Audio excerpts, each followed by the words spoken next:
This is the Argument Ninja Podcast, Episode 2.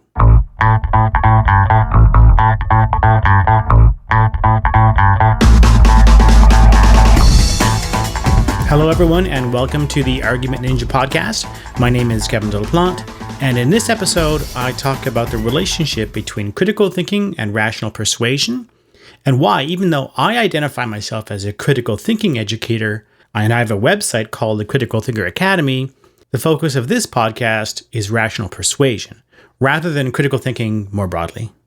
I also push the martial arts theme a little further and give some reasons to think of rational persuasion as a martial art.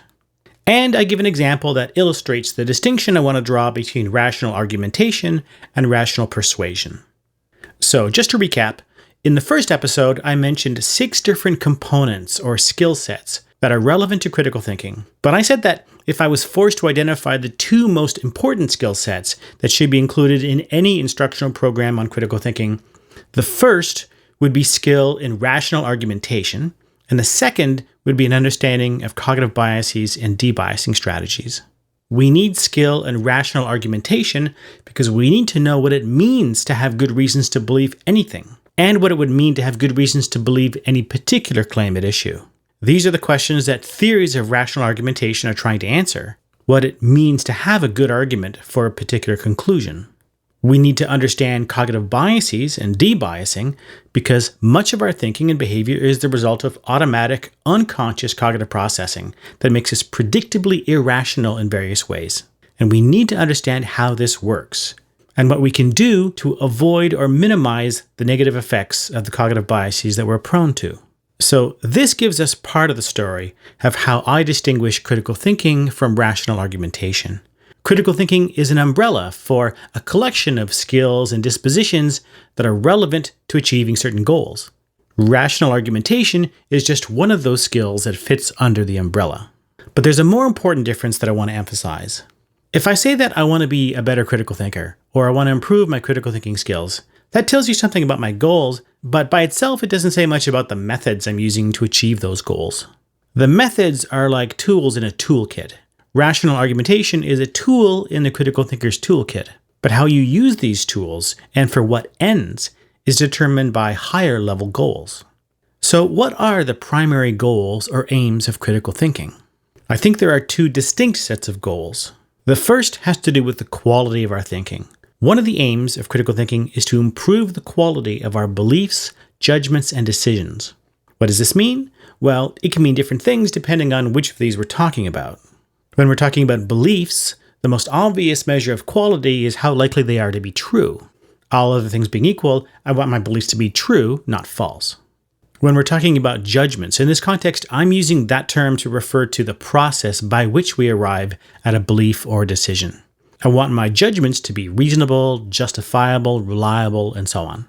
When we're talking about decisions or choices, that's a different category again.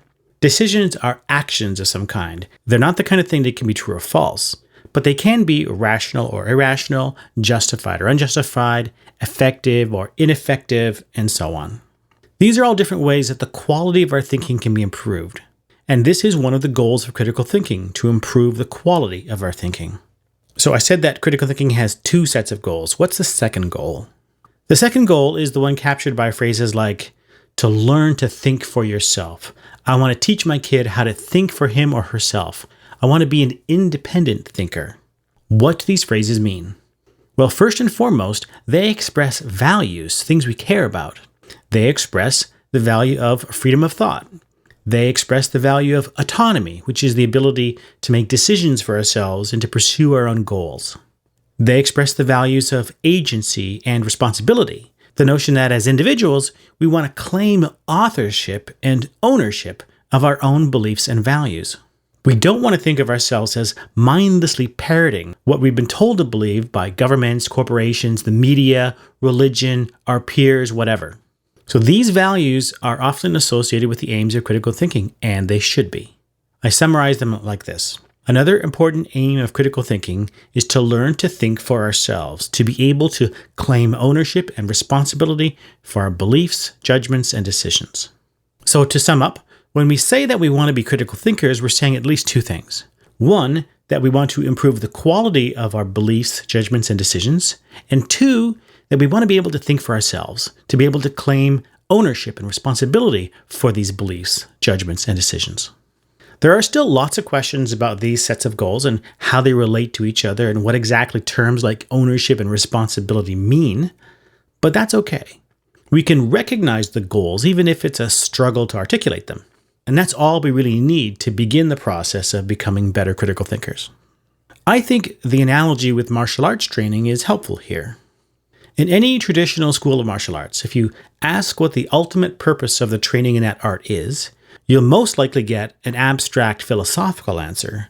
No one will tell you that the ultimate purpose is to win fights.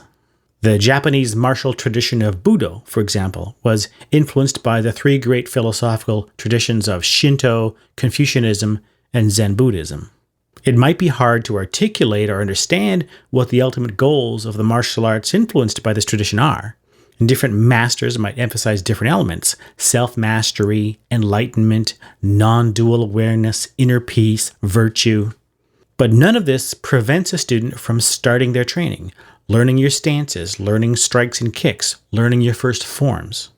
Similarly, it might be difficult to articulate or understand the ultimate goals of critical thinking, but that doesn't prevent a student from beginning to train and cultivate the skills and attitudes that are essential to critical thinking. Now, let's get back to our original question, which was about the relationship between critical thinking and rational persuasion, and why the primary focus of this podcast is going to be rational persuasion. Yes, there are interesting questions one can ask about the ultimate aims and goals of critical thinking, but let me appeal to the martial arts analogy again. For me, this is like asking questions about the ultimate purpose of studying a martial art. It's important to have some idea of how to answer this, but you won't spend most of your day at the dojo debating the meaning of non-dual awareness and self-mastery. You'll spend most of your day learning and practicing the various elements of the martial art: conditioning, stretching, stances, forms, strikes, grappling, sparring, and so on. These are the various skill components that constitute the martial art. It can take years to learn how to perform a movement correctly with speed and precision and power. It will take years to internalize the techniques so that your body responds automatically in a sparring or a combat situation. It may take years to really understand how learning these skills contributes to the higher goals and values of the martial art. But there's no shortcut if the path you've chosen to wisdom or virtue or enlightenment is a martial path.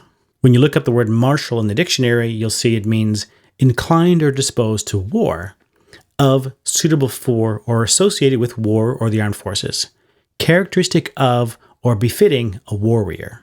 The martial arts were born out of a practical reality. The reality that in this world there are people, groups of people, who may threaten us with coercion and violence. And to maintain our autonomy and our way of life, we may need to defend ourselves and resist the aggressor with our bodies. In this world, there are occasions where we need to be able to resist violence and inflict violence when necessary. The question is, how can we do this effectively without falling into mindlessness and brutality? How can we practice violence without abandoning our higher ideals and values? That's the problem that the martial arts were designed to solve. And for the traditional martial arts, the solution went beyond mere self-defense. The solution became a way of accessing a kind of insight and wisdom that can only be accessed by those who have traveled this martial path. The warrior knows things that no one else knows, valuable things that can inform our understanding of what it means to live a good life, even for those of us lucky enough to never personally experience war or violence. So what does this have to do with critical thinking and rational persuasion? Well, the goals of critical thinking define the higher ideals and values that we want to realize. These goals may be abstract: truth, rationality, understanding, self-awareness, ownership, responsibility, autonomy, agency. But these are the stars that we aim for, that we strive to navigate towards. But we live in a world that isn't always supportive of these ideals. The world throws up obstacles that obscure the stars, that distract us, that sometimes actively work against these ideals. What sorts of obstacles? There are many. Our cognitive limitations can be an obstacle. Our social position and the opportunities or lack of opportunities that come with it can be an obstacle. People can be an obstacle. Institutions can be an obstacle. Governments and the media can be an obstacle. Anyone or anything that has an interest in influencing what we believe, what we value, and how we behave can be an obstacle. Now, the reality of this world, the real world we live in, is that we are bombarded on a daily basis with competing messages from many different sources, seeking to influence how we think, what we believe, and what we care about. A few of these sources may have our best interests at heart, our parents' influence, for example, but for the vast majority, we are nothing but nameless targets of influence campaigns hatched by companies and institutions designed to serve the goals of those companies and institutions, not our goals. Each of us lies at the intersection of these multiple, diverse lines of external influence, constantly pushing and pulling us in different directions. Now, it's important to know that these persuasion campaigns are most successful when we're unaware that we're being persuaded, when their influence is hidden or unconscious, and we're convinced that we're responsible for our own beliefs and decisions, even when we're not. And for most of us, most of the time, this is exactly how we experience things. This is how persuasion works. We don't see the lines of force. We aren't consciously aware of their influence. Now, this, I believe, is the challenge of critical thinking in the real world. I'm not exaggerating when I say that we face a situation not that different from the one faced by those who were inspired to develop the traditional martial arts.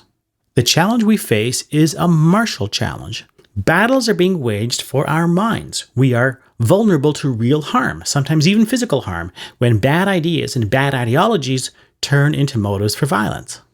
And so we need to ask these questions. How do we train ourselves to see these influence campaigns for what they are, to make the lines of force visible? How do we defend ourselves against these forces that threaten our autonomy, our agency, and obscure our pursuit of the truth? How do we actively combat the forces that are the most pernicious, the most damaging? Well, I think the whole array of tools in the critical thinker's toolbox is important here. But at the center of this effort must be a two-pronged program. One for developing our awareness of what rational belief and rational decision-making actually looks like, and one for developing our awareness of the psychological mechanisms that govern how people actually think and act. When this awareness is present, the lines of force can be made visible. We can learn to see the manipulation and persuasion tactics for what they are. And more importantly, we'll have tools for reclaiming our autonomy and agency as independent thinkers. We can ask ourselves, do I really have good reasons to believe this? And we'll know what it means to answer that question. This skill set, this two-pronged program of training and instruction is what I'm calling rational persuasion. This is the martial art that lies at the center of our commitment to ideals of critical thinking. And I believe, like a traditional martial art, it is also a means by which we can pursue and fulfill these ideals. So, this is part of the story for why I want to pursue this conception of critical thinking and rational persuasion as a kind of martial art. It's not the whole story, there's still lots more to come, but I hope you're starting to see the outlines of what I'm getting at. Now, before I wrap up this episode, I want to draw your attention to a distinction that you might have missed. I've been talking about rational persuasion as a martial art, but earlier when I was talking about a two-pronged approach to critical thinking, I used the term rational argumentation, and I distinguished that from the study of cognitive biases and the psychology of persuasion. I want to clarify this distinction between rational argumentation and rational persuasion. When I talk about rational argumentation, I'm referring to the study of good and bad arguments as this is normally presented in logic and critical thinking courses taught in philosophy departments. So in a class like this, you'll talk about premises and conclusions. You'll talk about the difference between the truth properties of individual claims and the logical properties of whole arguments. You'll learn the distinctions between valid and invalid arguments, strong and weak arguments, deductive and inductive arguments, sound and cogent arguments, and so on.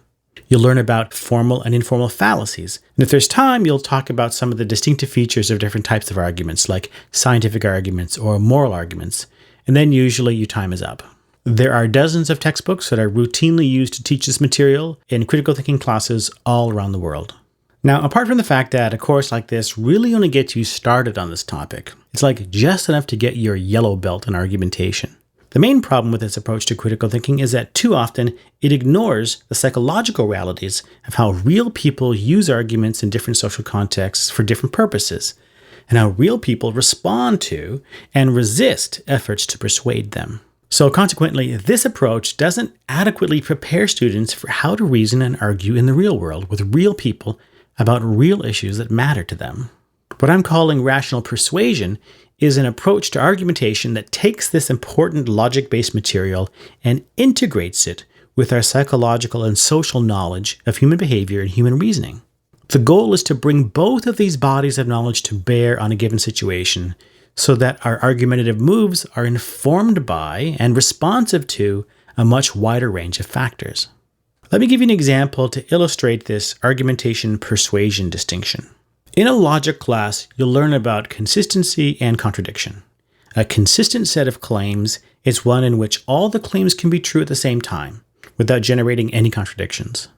A contradiction is a special kind of claim. It's any claim that can be reduced to a situation where you're asserting one thing, P, and simultaneously asserting it's contradictory, not P. So a contradiction is a claim where you're simultaneously saying that P is true and that P is false. Now, in classical logic, we treat all contradictions as false because it's assumed that they describe an impossible state of affairs. So, we define an inconsistent set of claims as one that entails a logical contradiction of some kind. And this means, as a matter of sheer logic, that not all the claims in the set can be true. At least one of them must be false. Now, this is a powerful concept for argumentation, because one of the ways you can refute an argument is to show that the conclusion of the argument or one of its premises is inconsistent with other claims that our audience thinks are true. For example, if we're presented with an argument against gay marriage that is based on the assumption that, say, legal recognition of marriage should be based on the capacity for a couple to bear and raise biological children, then we can point out that this assumption would logically entail that we should also deny legal marriage to infertile couples or senior couples who could no longer have children. But no one wants to endorse these conclusions. So, as a matter of logic, it forces you to go back and reconsider that assumption. Now, this is a powerful logical tool, showing people how their beliefs in one area may be inconsistent with their beliefs in some other area. In a class, I would drill students on different arguments and get them to come up with refutations that exploit this principle. But, in reality, the principle is only effective to the extent that people are willing or capable of seeing the contradiction for what it is. We're moving now into the realm of psychology and persuasion. What you actually find when you go out into the real world and try to persuade people by bringing to light the inconsistencies in their beliefs is that people have a very natural tendency to resist this move. We resist it in a number of ways, but one way is by rationalizing away the inconsistency so that in our minds we don't experience it as a genuine inconsistency. Now, there's a psychological mechanism that has been studied extensively and that explains a lot of this behavior. It's called cognitive dissonance. The idea is that this state of holding two contradictory beliefs in your heads at once, or endorsing two contradictory values, or behaving in a way that contradicts some expressed belief we have, this is a state that causes mental stress and discomfort. Now, our brains are naturally drawn to states that relieve this discomfort. So we automatically look for ways of restoring consistency between our thoughts and expectations and reality without having to openly and consciously acknowledge the inconsistency. A classic example of cognitive dissonance is how doomsday prophets and their followers respond when their predicted date for the end of the world comes and goes and everyone is still here. The dissonance in this case may be very acute. The idea that they could be fundamentally wrong about their worldview is very painful to contemplate. So, in the face of what would appear to be a blatant contradiction, most followers don't accept it. They rationalize the events in a way that preserves consistency between the facts and their basic worldview. Maybe their faith is precisely what averted the disaster. If you want a whole pile of examples of cognitive dissonance in action, I strongly recommend the book Mistakes Were Made, But Not By Me, by Carol Tavris and Elliot Aronson. It's an eye-opening book. It should be on every critical thinker's bookshelf, and I'll include a link to it in the show notes for this episode. But in all my years of studying logic and argumentation in a philosophy program, no one ever mentioned cognitive dissonance. That's not logic, that's psychology. They do that in a different building on the other side of campus. Yet, this psychological mechanism is clearly relevant to the success or failure of argumentation in the real world. And this is my point. If we don't learn how to integrate our knowledge of human behavior into our argumentation strategies, they're not going to be as effective as they could be. Now, if I'm employing rational persuasion, then I'm not just thinking about the inconsistency. I'm also thinking about how the inconsistency will be received. I'm looking for ways of reducing the cognitive dissonance in my audience, so that when a contradiction is presented to them, they're more likely to acknowledge it and respond in the way I want them to. Now, how I would do this is another question, but this is an example of what I call an argument ninja move. Well, that's all I've got for you today. If you're enjoying this show, it would really help to visit iTunes to leave a rating and a review. Please visit argumentninja.com for show notes and to leave comments on this episode. And please visit criticalthinkeracademy.com and sign up for one of my free video courses there. Thanks for listening, and I hope you'll join me next episode.